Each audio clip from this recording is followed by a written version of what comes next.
Good afternoon, everybody. Oh dear. Hello. Hello. Hello. Good afternoon, everybody. Welcome to T3CS6. We've made it. It's the end of day 2. My name is Sheena Wyatt from Kapow, and I am the chair for this session. I'll be talking to you a bit more later on when we have a Q&A, but you're not here to listen to me. You're here to listen to these two lovely ladies. So without further ado, I'm going to hand you over to Helen and Fernanda, who are going to take you on a journey. Ladies, over to you. Thank you, everyone. We are both really delighted to be here. Appreciate, obviously, it's the last session of your 2 days, if you've been here for the 2 days, so really grateful for you being here. So who am I? So I'm Helen, I am the head of talent, and I work for a company called Dunelm. So hopefully some of you give us a whoop and a holler if you've heard of us. Fantastic. So we sell everything for the home, bar the bricks and mortar. So all soft furnishings within the home is kind of what we do, is where we're at. So I've been with the business for 15 years, doing a variety of different roles. Started in we called it HR then, we now call it people, recruitment, L&D, and then I also had some time in the commercial teams as well. So working directly with the commercial director at the time, with the buying and merchandising, product design and sourcing teams, and then moved back into where my heart is at, actually, back into learning and development. And I share that little bit of story just because I think it's quite interesting that as people's careers evolve, you have different things happen, you make different choices, but as long as you're growing and stretching yourself all the time, that's what's really important to me, that I feel stretched, I feel there's growth happening for me. So whether I was working in commercial or where my heart truly lies in learning and development, I learned so much that means I am where I am today as the head of talent of the organisation. And a little bit about the business. We, like most retail businesses, we've got a lot of different facets that make us who we are. So we've got retail stores, we have the kind of office-based functions, we run our own website, we've got the finance team, the commercial team that I mentioned, marketing, all those normal things. We also have a distribution network and distribution hubs and a home delivery service that we offer for customers. We have our own manufacturing centre where we have highly skilled colleagues making bespoke window dressing items for customers' homes, and we have a customer service centre as well. The reason why I share that with you is that our L&D offering needs to be quite diverse. We've got colleagues that have very different needs, very different skill sets, and that means my job is super interesting because we've got so much that we need to do in terms of delivering that offering to our colleagues, really. So that's a little bit about me, and I'll hand over to Fernanda. Thank you. Thanks, Helen. Hi, everyone. For those who don't know me, I'm Fernanda Fauci, and I've been in L&D for about 13 years or so. I have worked in companies like EY, Bank of China, NTT, which is a tech company, most recently Facebook and /Meta, and then now I work at Teads. Teads operates in the ad tech industry, where I am the global head of learning and development. So my career in L&D has been mainly focusing and setting up L&D functions with a variety of organizations, like I mentioned before. So today we're going to be learning and we're going to be sharing our learnings in what we have worked with in the past. So like Helen said, we're very conscious that today is the last session, and you may have sat through a lot of other sessions throughout these last 2 days.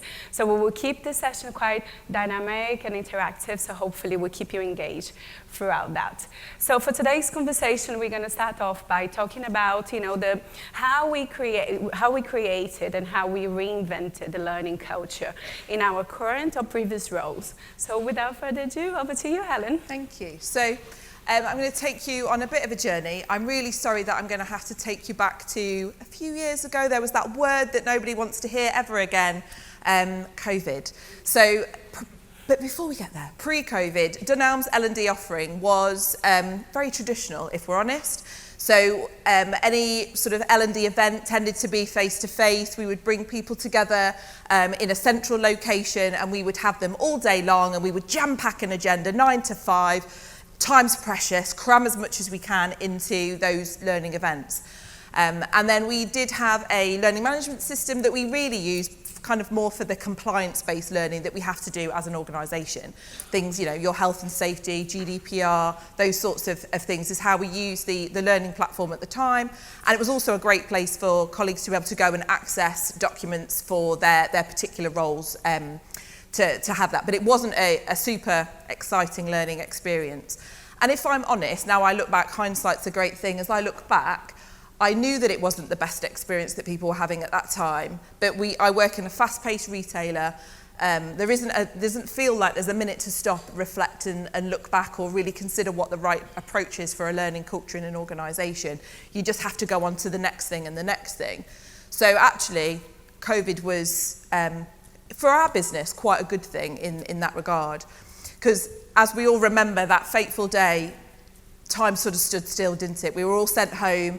We were either then working from home, we were either not working at all because our stores were shut at that particular time. So all our colleagues who would work in stores, which is sort of 80% of our colleague base, were all at home.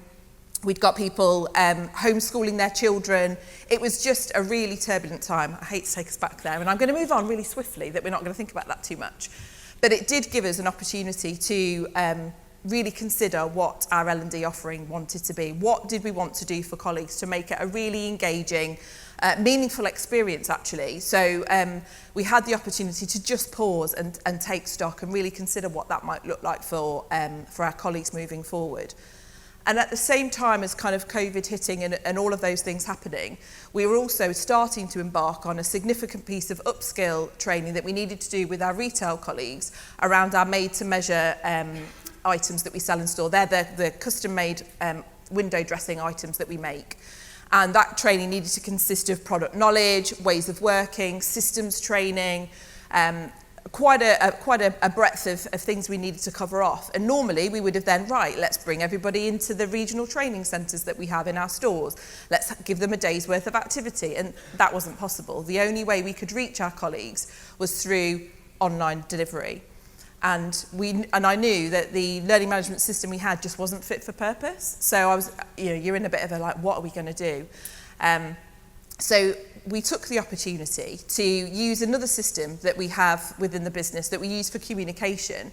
We call it Home Comforts, but it's provided by Reward Gateway. It's a communication platform, but it's more interactive. It's more engaging. The capability that platform had, and ultimately what's really important, the colleague experience was much better.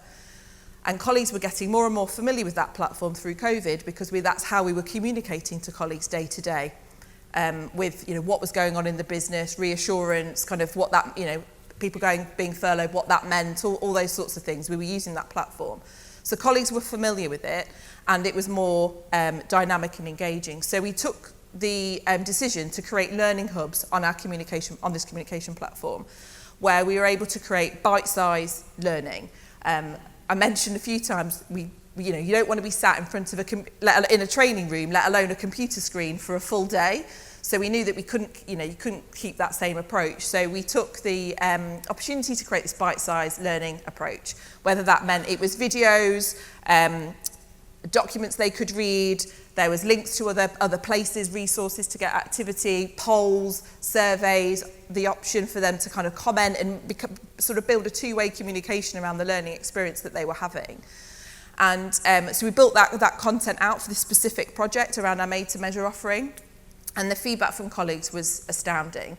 They loved it. It just felt their experience as a user, as a learner, was just so much different to anything they'd ever experienced before at Denelm.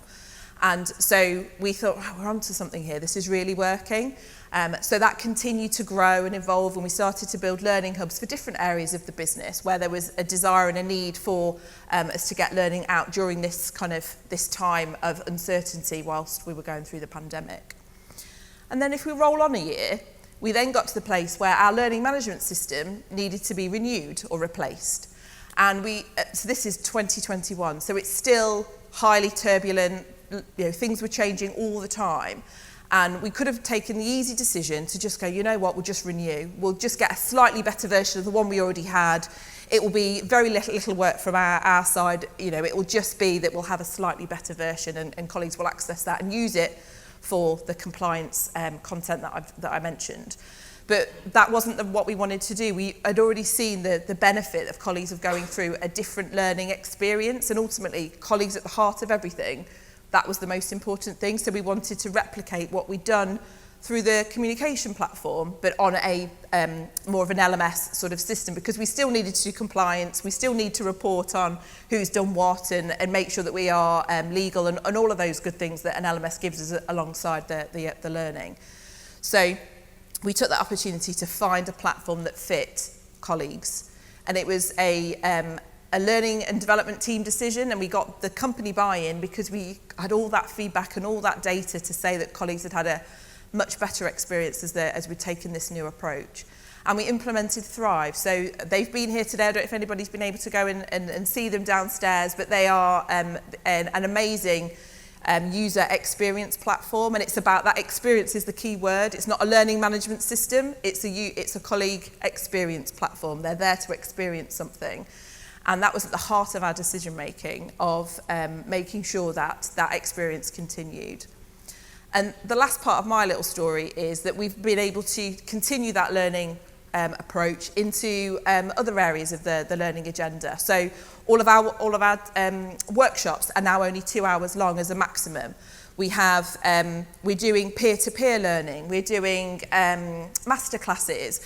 There are all these little bite-sized pieces where people can learn from each other and learn from from what the business wants them to grow in, but in that really experiential way, rather than the business is saying you need to do this and you need to just tick a box, which is kind of the approach that we had before. So it's been quite a journey. We've not finished. We've got loads more to go after, but hopefully there was something that you could take away from that. And now I'll let Fernanda share her story. Thank you, Helen. Really interesting though, like reinventing the whole learning agenda is quite a challenge, isn't it?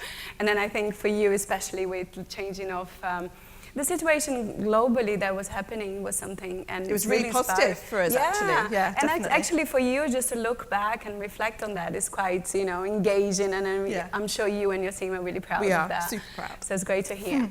I guess from my perspective, it's more to do with like creating a learning culture in the organization. So like I said before, I came into Teeds, there wasn't an L&D function there before, so it was all about creating that to start with.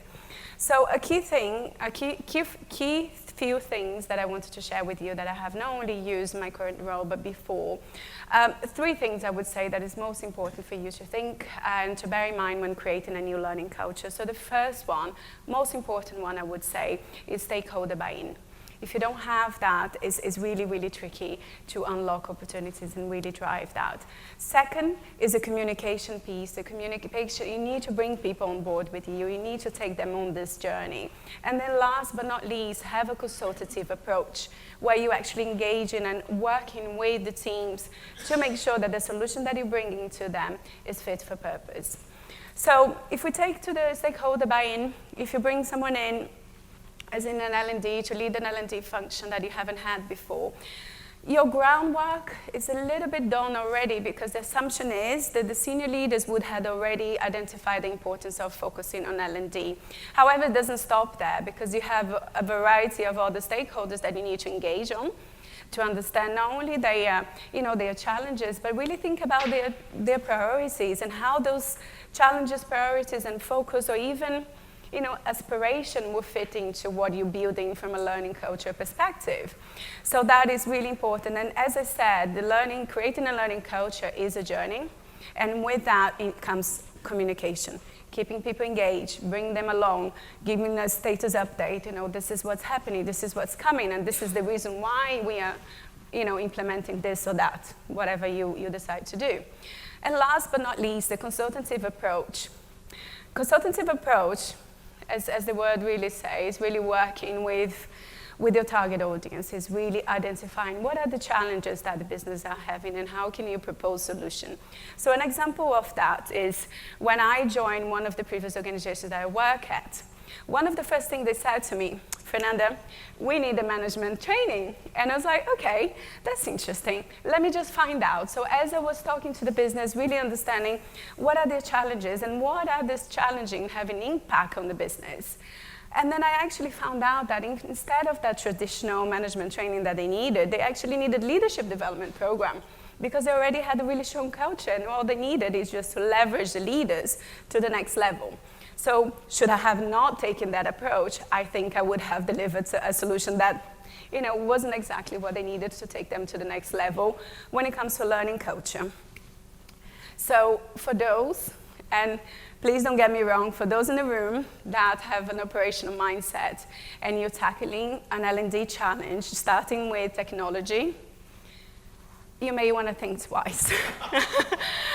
Conscious that we are in the Learning Technology conference today, but one example of that is when I started at Teeds. There was a project that was already ongoing, and I was involved in that conversation naturally from a learning resource perspective, and that was led by the ops team. The ops team was looking to up their game from a system perspective in terms of pushing knowledge to the organization. Because the system that they had was very static, people were not using, the data wasn't really matching to what they expected to do. And said, Fernanda, come on board, let's see if we can find a platform where we can combine both. On the back of my mind, I was like, not quite sure this is the right way, but let me engage in the conversation and see what are the vendors available out there, what can we do to leverage that. So we found a couple of people that could potentially address that. But ultimately, what I have strongly recommended was that we needed to separate that. I was coming into the business, I was coming in to create a new learning culture. And if we were going to go combining learning with knowledge, we would be missing the point. And then that's exactly what we did. So she went ahead with a different platform. So we use Guru for knowledge base. I don't know if anyone's familiar with that. And then I went with 360 Learning. And 360 Learning provided that, collaborative, dynamic, and, really, really easy to use platform. And that's what we went for. And with that transition, I went through the inventory of the previous platform. And we had sessions there, product training, amazing content that was an hour long, a video of an hour long for people to complete. Obviously, when that goes live, everyone needs to complete, and everyone completion rate was very high, but no one was going back to review that content. So I went through, I think was 300 plus content analysis before we actually transitioned to 360, and we reduced that. Obviously, we're still on the journey of improving content and doing that, but besides, similar to Helen, we reduced the content to probably half an hour, but then we broke those sessions down into smaller videos because that's what our audience was looking for. So if you are going away today and you're thinking of the 3 takeaways from terms of my learning through that learning culture perspective, I would say think about the stakeholder buy-in to start with. Think about the communication piece, bring people on board, and last but not least, do not forget the consultative approach. Over to you, Helen. Cool, thank you. So the second piece we were going to just touch on was this kind of focus around organisational goals and how does the L&D agenda sort of support that. And as you might have noticed from my first little story, I'm very passionate about people and about colleagues, so I'm going to come to it from that angle. So we have, in the last couple of years, developed our talent and learning development agenda focused around 3 core principles, which are know, grow, flow. Now, know is about knowing yourself, the business knowing the colleagues, where we have skills that will support ultimately everything to support the organisational goal and aim. The business needs to be successful. But if we know and have sight of the skills that we have in the organisation, people's aspirations to do different things, if people are doing jobs they love, they're motivated, half the work is already done, isn't it? Because they want to be in the job that they're doing. If people aren't in those meaningful careers, then that's when people can start to get disengaged. So it's about understanding self and also the business understanding its colleagues. Grow is pretty self-explanatory. It's about growing, but that is about how do we grow capability, whether that's functional, behavioural, leadership, but it's about that growth and how that moves forward. And then flow is around movement. So how do we make the best use of the talents that we have in our organisation? Where have we got people that have got transferable skills that actually we've got loads of value to add somewhere else, would be better suited in a role somewhere else? We haven't got best sight, so we're kind of at the foothills of this journey, so we haven't got best sight of that at the moment. But I'm going to describe in a few practical steps of how we're going to be working on that in the coming sort of years ahead. But yeah, so it's about that flow, that movement, making best use of the skill sets we have in the organisation, and also creating opportunities for people to build really meaningful careers. So some things that we're working on around no growth flow. So we have we're really great at Dunelm at understanding what we need to do, but maybe we're not the best at knowing how we might go about doing that. So we've built a behavioural framework that sits at all levels in the organisation, and it's linked to our shared values and our leadership framework. And it gives a real clear sense of what does working at Dunelm mean, and how do we like to go about doing the work that we do to allow us to achieve the what. You've got to have the how. Think about what we do every day. It's 50%, isn't it? 50% of what I do, and there's 50% is how I go about doing it. But maybe that wasn't as clear as the what at Dunelm. So we've created a behavioural framework to really support colleagues feeling really comfortable in how they go about doing that. And that's a no activity that we've done. A grow activity is up to maybe 18 months, 2 years ago, we didn't have an insight and analytics team. It happened in different guises in different places, but we didn't have a dedicated function that really helped us to kind of really understand the insight and the data that was available to as a business to work towards those goals, ultimately the organisational goals that we wanted to achieve.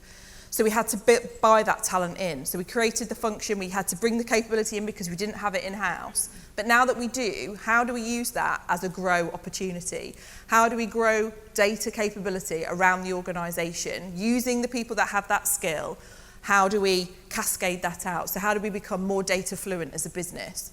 And we know that not everybody needs to be a data scientist or really kind of get into the real nitty-gritty elements of a data role, but we all use data day to day, in our jobs. So the opportunity now is how do we recognise who needs to know what levels of capability do people need to have, and then we're building a data academy to do that upskill, that grow activity to kind of build our data fluency skill set across the organisation that will help towards those goals. And then a flow activity. So we've got a few things we're doing around flow, which was that bit about movement, knowing where we've got skills, where's the best place for people to be sitting in terms of roles that they have. So we've got really robust talent review and succession processes. So at all levels in the organisation, we're having really in-depth conversations about people that who's got the capacity to do something bigger, different, more challenging? Who's got something where they're a bit stuck, and what's the thing that we need to do to help unblock that person, to really let them kind of harness the potential that they have in them? Where have we got opportunity to move people around, and what's the succession pipeline should somebody decide to move on to a different role or leave the business? What's the pipeline of talent look like for those roles? Because we know that if somebody was to leave tomorrow, we'd have a real gap, and that's a worry and a concern. So we're trying to get ahead of the game through our talent review and succession processes.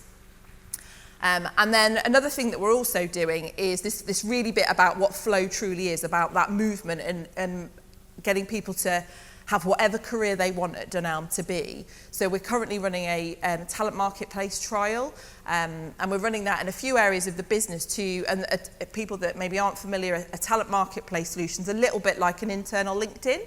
So people create their profile, they update it with their skills, they update it with skills they'd like to learn and to develop in. And what the system will do based upon what they input is recommend roles that we have available that they might want to consider, matches them in like a percentage match of how suitable they are for that role, and then tells them if they're only 60% suitable, these are the 40% things you need to do to get yourself more ready, and then prompts them to what the development opportunities are to grow those skills. So it links to all our vacancies. It also links into things like secondment opportunities, project work that people could use to kind of grow outside of their day-to-day role. We've got project opportunities, and they can apply to be part of those, or the people running projects can apply to people with the skills they need on that project to kind of really create those meaningful opportunities for people to continue to grow skills throughout the organisation. And because it's a platform, there's loads of data in the back. So we're able to sort of look at that data and recognise where we've got populations of skill set, where we've got areas where we might have gaps. We've got the opportunity to use that when we think about succession planning, so that we can sort of see who might be really suitable in a really systemic way. And also, you know, at the moment it's a trial, but when we go to full rollout, we will have sight of every colleague in the organisation and know that that colleague that works in a shop that's just completed a marketing degree, they don't need to leave Dunelm to do marketing. They could join the marketing team at Dunelm. Whereas before, that was, we just didn't have sight of it, we didn't know it. So those people, talent was leaving, and actually this is allowing us to really get the best use of the talents that we have in the business. And then the final bit I was just going to touch on was kind of linking to personal goals. So we've also done a piece of work where we want to give the right amount of time to both business goals but also personal goals as well. So we've decoupled progress and career conversations. So progress conversations are all about your business objectives and how you're getting on and the things you need to be doing against your job, and the career conversation is about you. What's next? Where do you want to move to? What do you want to grow in? What does your functional capability look like? Where is the gaps and opportunities to continue that growth? Where those conversations might normally be tagged on the end of an appraisal. You might get the last 5 minutes, oh crikey, we've not got to the PDP yet, let's have a look at that, oh we haven't really got to it, you know, have a think about it and come back to me kind of conversations. Those things are separate. So the PDP, what do you want to do, what's your career look like, and how can I open those doors for you, happens separately to the kind of business, how are you getting on in your job, have you achieved your KPIs, those sorts of objectives. Those two things are separate. So there's a definite focus on the talent, the career, the individual, the colleague, ultimately. That's great, Helen. I definitely need to pick your brain on that because it looked so well structured, thought of in all different elements. So definitely let's catch up on that afterwards. So I guess from my perspective, in terms of experience in managing and aligning organizational goals to personal goals, is quite complex. I don't know if anyone in the room have gone through that, and I think it's easier said than done. In practice works differently. Is that what Helen was saying, is doing that regular check-in, making sure that the managers and the leaders are actually being held accountable, and whatever is being put forward is being actually actionable as well. So then you don't come at the end of that performance management process and said, what's going on? You haven't really achieved all these things. And well, there is a reason for that, and then that hasn't been picked up, you know, earlier on in the year. Equally the same thing with development goals, right? Because sometimes people will put a request in for something that is not really a business priority, it's not what we actually can offer or would like to offer to our employees from, you know, from a developmental perspective. So it could be someone, just very random example, wants to do an MBA and wants to be a sponsor for that, but the role is not a critical role to the business. So how do you justify that? So really thinking about that in terms of, you know, the business case and how do we invest and how do we invest and when do we invest on this as well.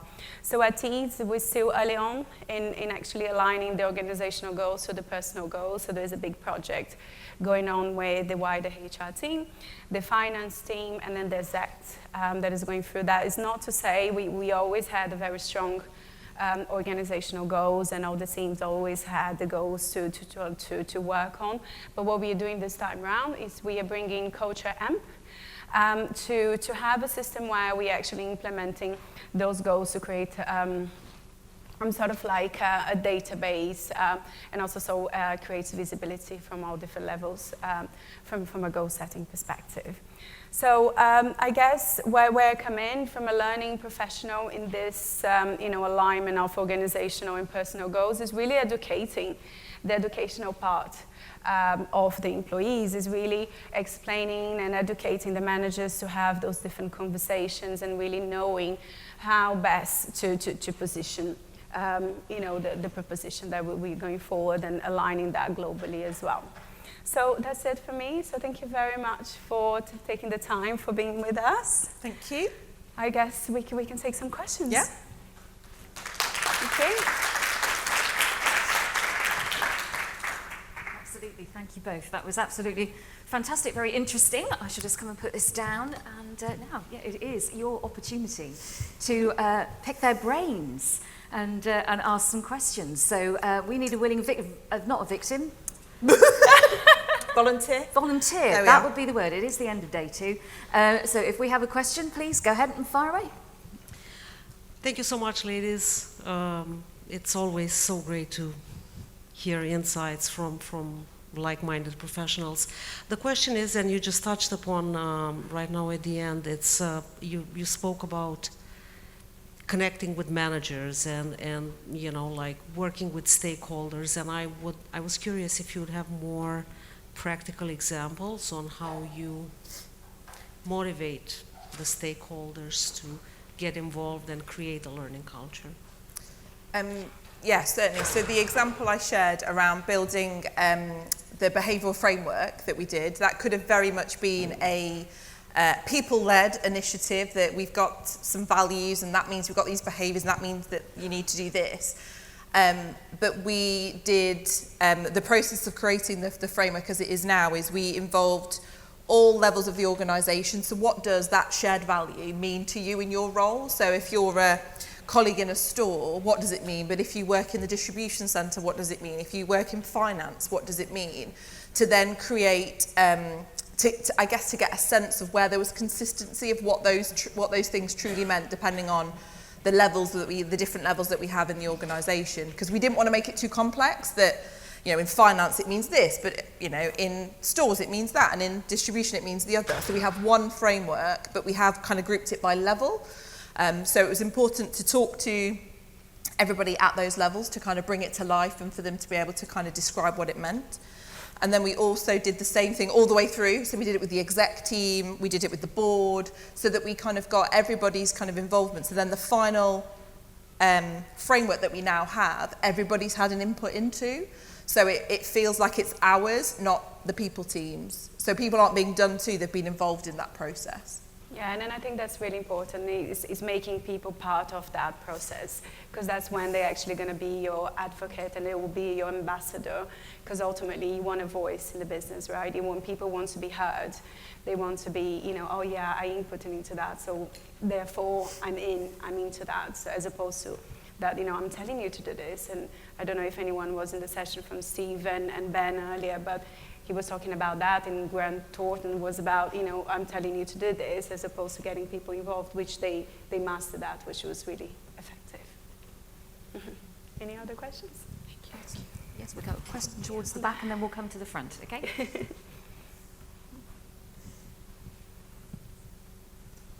Hi. This is kind of a question for Helen, really. In my organisation, we have a similar kind of history where we had an LMS that people didn't engage with. We moved to kind of a communications platform. Engagement has been great, but we feel like we've grown out of that. We don't have the analytics. It's very admin heavy. Mm-hmm. So my question is around how did you kind of get people over to the new LMS or the learning experience platform when they loved the old one and the engagement was so high there? How did you kind of bring them into the new version? So we tried to replicate as much as we could in terms of the experience, even though the look and feel was a bit different because they were two separate platforms, and we wanted to create a learning identity rather than sort of being a bit mixed in with the communication stuff. So it was that replication of it feels the same, the kind of journey is very similar, so that as much as it feels different, as in I'm going to a different place, how I'm using it and what it's giving me in terms of the different types of learning, the bite size, it's self-led, I can go and complete 2 pieces and go back, you know, shop floor colleague can go and do 2 pieces when they've, you know, got 15 minutes or so spare, and that kind of, that interactivity, the journey wasn't that dissimilar, which is what was so important of replication. So I think the choosing of the new colleague experience platform, user experience platform, that was so important that we had to replicate the process, and we did the same normal tendering process of going out to different providers and do the demos and all that good stuff, and we were able to strike people off straight away because it just didn't feel right. So some of it was it just doesn't feel like a great experience for colleagues, and that would feel quite different to where we'd kind of taken them on a journey already. So that replication was kind of the key thing. I remember just sitting in those meetings and kind of, will it do this? No. Oh, okay, that's the strikeout for you, because it won't, you know, or like ticking, there was stuff I was ticking off in my head, well, it won't do that, it won't do that. That's really important to colleagues. So I guess being really clear on what you need the platform to do, and where possible, don't, what's the word? Compromise. Thank you. Don't compromise. Yeah, and it's then that's also a, late yeah, on the list. and that's a Don't really good compromise. point. You know, the creation of a wishing list is quite key if you're searching, you know, for a new supplier, whatever that is, like experience or management system. It's really important for you to stick to that wishing list that you want, because, you know, all the LMS or experience platforms, they do have the capability of developing, because they're all a SaaS company, aren't they? So they're ever evolving. So whatever is on that wishing list that you cannot, you know, let it go, there will be a compromise in terms of adjusting that system. So find what it fits for your organization. Yeah. That's what I would say. Yeah, absolutely. That wish list, we did a must, should, could Yeah. kind of ranking. So it absolutely has Exactly. got to have these things. Yeah. It'd be nice if it had some of them, and it's all right if it has them, it's a bit of a winner. But, you know, and the things we wouldn't compromise is the must, and that was the experience bit from my perspective. Yeah. And most often than not, I also did the same similar list, and you can, the bits that you can compromise, you may be surprised, because it may even overcome your expectations. So, you know, it's just keeping that open mind as well, but finding the right supplier is definitely a good starting point. Brilliant, thank you. That's really No worries. I think there was Absolutely. one question. Yes, there is. Yeah. There's a question down at the front here, and then we'll go to the gentleman at the back, okay? Yeah, I remember what this is like. This is why I wear flat shoes. Yeah. If we come to the front, lovely, and take this question first, and then we'll go to the back. Thank you. Thank you. I had to write it down because I was going to forget it otherwise. So you've talked a lot about the kind of implementation and whatever, and it's been really helpful, so thank you for that. So the question I have then is, what are the artifacts, or what are you seeing as a result of this learning culture change? So what does it look like now that it didn't look like before? What are your colleagues doing differently from this change? That's a really good question. I would say that there's less our old approach was, I'm told what to learn, I'm told when to learn, I'm told what the content looks like, and I will wait to be directed. What we're seeing is colleagues going and exploring and finding new things. And yes, the stuff they have to do, and we have to be directive, and we create campaigns of material and content that we want to, even the kind of more inspirational stuff, we are creating campaigns to encourage people to go and do that. But it's that sort of self-led. I'm not being told what to learn, when to learn. And it kind of links to some of the other stuff around our no-grow flow strategy of do what you want, be who you want to be, grow in whatever way you might want to grow. Yes, you've got a job to do, and that's as long as we're doing that, and we've done all the necessary learning for that as well. But opening doors and encouraging that kind of that sort of self-led learning culture that we didn't have before. It was very much, well, I've not been on there because you didn't tell me to go on. I didn't know I needed to go on until you tell me to do it kind of process. So with that sort of ownership for their own growth it's still there's still a long way to go, and there's certain populations where that's harder, and we're doing more stuff with those areas, but it's definitely, you know, it's a mindset shift. So that takes time, but we're definitely starting to see people asking for things and wanting things. And we even had somebody comment when we launched Thrive, like, I've done Thrive, when's the next piece coming? Like, they'd completed Thrive. So we need to then get more stuff on so they can continue completing Thrive. So it's that kind of attitude and mindset that we're seeing. It's been the biggest win, I think, for us. Yeah, and it's interesting though, because that change management is the behavioral side of things, isn't it? It's that spoon-fed rather than actually being interested in that. And also, like, the consumption of the platform itself is a change too, because, you know, if you go there to complete one thing. You don't stay a couple of minutes later just to search. Let me put a keyword in, let me see what it comes up, what can I complete next? Is that natural, you know, individual willingness to develop, and I think that takes time. I don't think, I'm quite sure. And then I think it's about, like, enabling them to do that. It's creating that environment that is okay for you to spend some time and look for what you want. Come up with some suggestions if there isn't any, you know, like the peer learning as well, in terms of, oh, I found this, how about you do this, because you know the department than me. I'm not quite sure if you know this. So it's that continuous piece. So just thinking about that, so that's what I would add.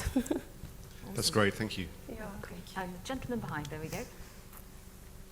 Hi, thanks so much for sharing. So my question is for both of you, from both your organizations. I think a lot that has been shared is about formal learning on LMS, right? I'm curious, especially for organizations that have clear operational concerns, right? How do you, or in your own experiences, how have you tried to not take people away from their operations on their day-to-day work to do a learning course? So my question is on workplace learning the flow of work. How have you all experimented with that? Because I find that that's generally more of the, there's another facet of learning culture that I would like to look at with my own organization as well. So I'm just curious about, workplace learning the flow of work from both of your organizations. Yeah, thanks.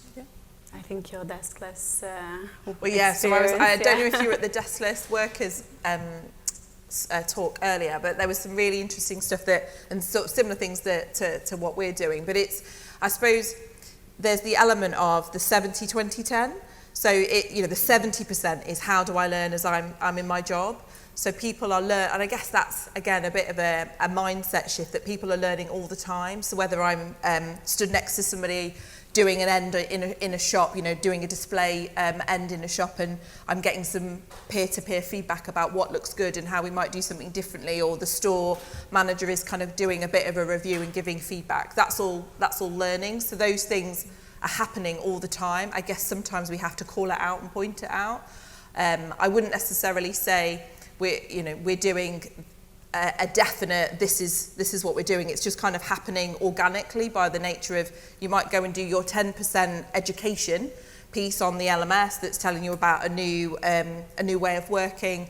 We've got coffee shops in our stores, so if it might be the way that we've got a new latte way of frothing the milk, I don't know, that they do, but then they will need to come and apply that, and then they get feedback on the practical activity that they're doing with the team around them. So that's how we would demonstrate that, I think, in our organisation. Yeah, and equally with salespeople as well, you often have that, the ramp-up time. You want people out as quick as possible. And really thinking about, the strategy that works for your organization in terms of how can you embed that, very quick learn within the ramp-up time, whatever that is, 1, 2, 3 weeks that you want them out there. In practicing as much as possible is that shadowing piece, like Helen was saying, the 70%, is that pitch practice with the peer while they are prepping, the peer is prepping for an official pitch. So you can think of variety of creative ways to embed that. But also I completely understand is a cost to keep people off the job, and then that needs to be accounted for when you're actually thinking about the L&D budget as an overall as well. So pick our brains afterwards if you want to bounce some ideas off. Super, good question. Have we got gentleman down here? You see, you're having to get all the steps in now. I know. Thank you, and thank you for a great presentation today. It's been really enjoyable and informative. My organisation, the Institute of Physics, we're going through this process of me at the vanguard of embedding a learning culture. One of the things I was looking for, and it follows on from the 2 previous questions, is something that I feel very passionate about is the informal and spontaneous learning that can happen amongst colleagues. And I was wondering, on both organisations' journeys into this learning culture, have you seen evidence of that, where people with shared interests of a particular skill or knowledge have got together and collaborated in an informal way without it being directed from the centre? And has that become embedded and therefore encouraging further that learning culture? Yeah, I think we tried. So I say we're still on a journey with these things. So we tried to set up or encourage the setup of some learning communities. So whether that was around data or sustainability, things that there's either a need in the business or people are passionate about. And we've had mixed success, if I'm honest. It then got to the point where it was becoming an L&D activity that we were having to push out, and that was not the point. The point was, here's like-minded people, go and learn from each other and go and explore whatever it is you might want to do. So that and I wonder if that's because we set it up, so then it feels like it's the L&D thing, and oh, what do you mean? They need to invite me to the thing and set what the agenda's going to be and invite a person to come and speak. So that had mixed success, but there is been, I've definitely seen a shift in, now because we have the learning platform, is that areas of the business say, oh, I've got some stuff I want to put on, I've got some things that would be really beneficial to the rest of the organisation, that transferable knowledge, whether it's in something like Power BI or something like that, where loads of people use it, but if you don't work in the function, you don't really understand all the bits and pieces, or there's opportunity for growth. So because they're seeing how we're using the platform, they're kind of coming to us to say, oh, I've got some stuff. And then we're seeing traction off the back of that, because that's been really helpful. Or we're using business experts. So, for example, we're running some sessions that the business expert is running around building a business case or project management. We're not delivering that. The business area is delivering it, and they're accountable for booking the sessions in, communicating that I've got another date available if anyone wants to come and drop in for an hour and just talk about, whatever the subject is. So we're starting to see the business shouting and wanting to share their knowledge with everybody else. So less about the communities where we're having to force it, but more about that kind of, well, I've got some stuff actually, and I'd like a piece on Thrive that would, to show, a little bit's about showcasing and not bragging as such, but look what we do, and this is exciting. You want people to want to share. So we're starting to see that behaviour for sure. Yeah, and then I think from my perspective, the peer learning groups, in a way, naturally comes organically. And being led by L&D or HR or people team tend to become quite an admin task to keep that going, because until they actually hold the business hold accountability to take that forward, bring their subject matters in and everything, it does take time for traction.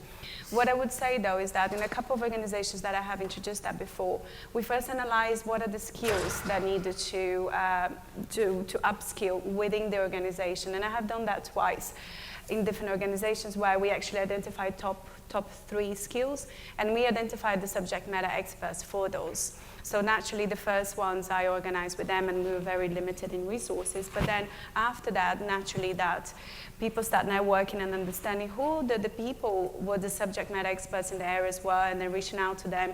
And as a consequence, one of the things that's very easy to happen is data analytics, right? So data is all about reporting. Oh, some people are not quite comfortable with it, but they know who to go to, have a conversation, and then improve whatever reporting they're doing, or even all the other areas. So I would suggest you maybe think about the top skills that you want your staff to upskill on or even learn, and then work backwards from it and how you can set that up. So that's what I would add. Thank you very much. That's awesome.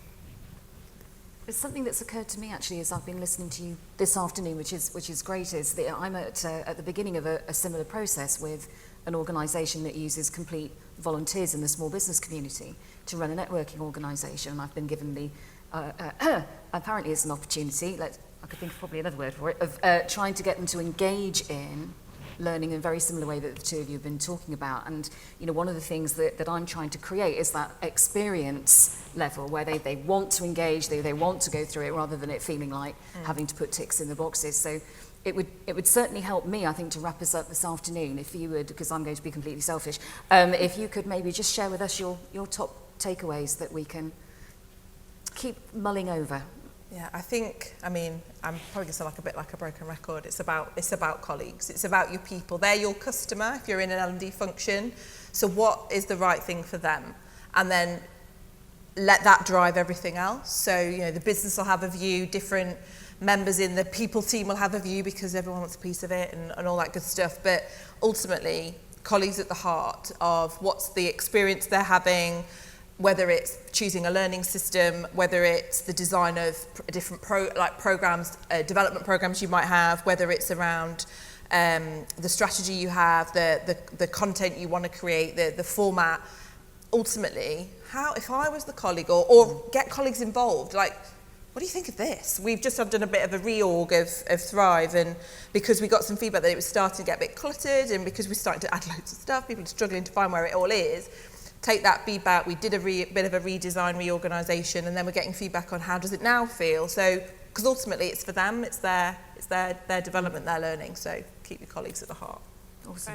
Right. I guess for me, going back to the principles that I was talking earlier today, it's all about the stakeholder buy-in. It's all about the communication piece, and it's all about being that consultative approach, and then bring people on the journey with you. Like you said, you know, the learners, the users, they are your customer, and ultimately you're bringing a solution to them as a consequence of addressing a business challenge and what the impact is really creating there. So that's what I would say. I think that's fantastic. Thank I just you. want to say thank you Thank for giving you. me that. And everybody, I think you agree what a fantastic way to complete the track today. Thank you very much. Thank you. Thank you.